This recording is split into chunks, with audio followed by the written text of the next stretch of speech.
Deci, dragilor, noi puteți, fiindcă nu mai avem baterii,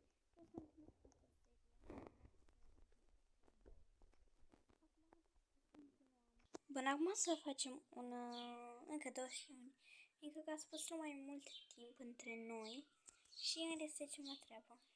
Deci dacă nu dați like la acest video, mâine dimineață nu o să mai aveți cont de Roblox pentru cei care au.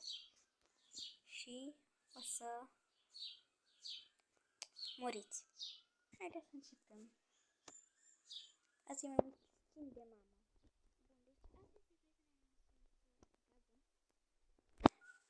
Aici la bluză scrieți mom și dați-mi în jos până când găsiți această bluză. Sau ce-ar fi tricou, în fine. Și la pantaloni. Sper că a scris.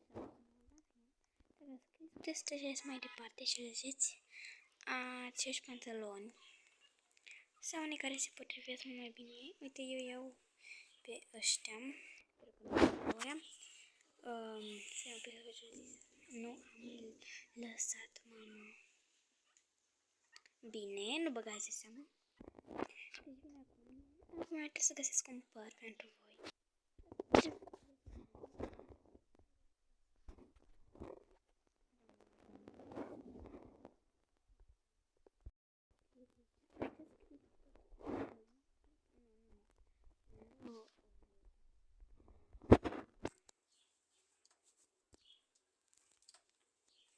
Și dați jos până când găsiți fața asta.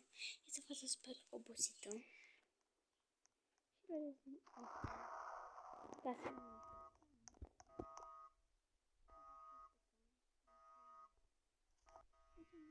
De obicei mamele au coliere. Și luați pe acesta. Și la poșete vă arăt eu imediat. La poșete scrieți tot Love Mom. Și dați în jos și o scăziți poșeta asta și un buchet de flori în care vreți.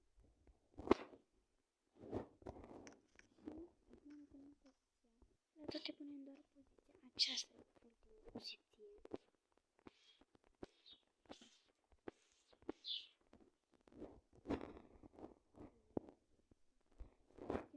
Vreți să adoptați un copil. Acum al doilea skin. Asta este de bebeluș. Bun, faceți 0.5. Mai să alegem un păr. Bun, o să scrieți Love Baby. Și acest păr. Și acum scrieți așa. Face stai, nu? Baby. Și aveți foarte multe fete drăguțe.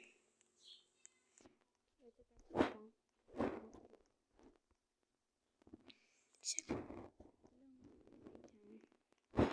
la YouTube. Baby. Devine super cute. Bun. Aici e foarte așa cute. Puneți un fursec și niște ochelari. Imediat. Ochelari, dar arăt eu aici. De așa se vede. Acum trecem la haine. Să asta. Și aici scrieți bine. Și asta de haine. Puneți așa.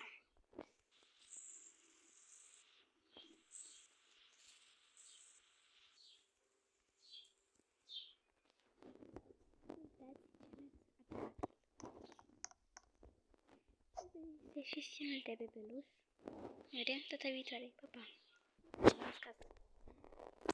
Trebuie să iei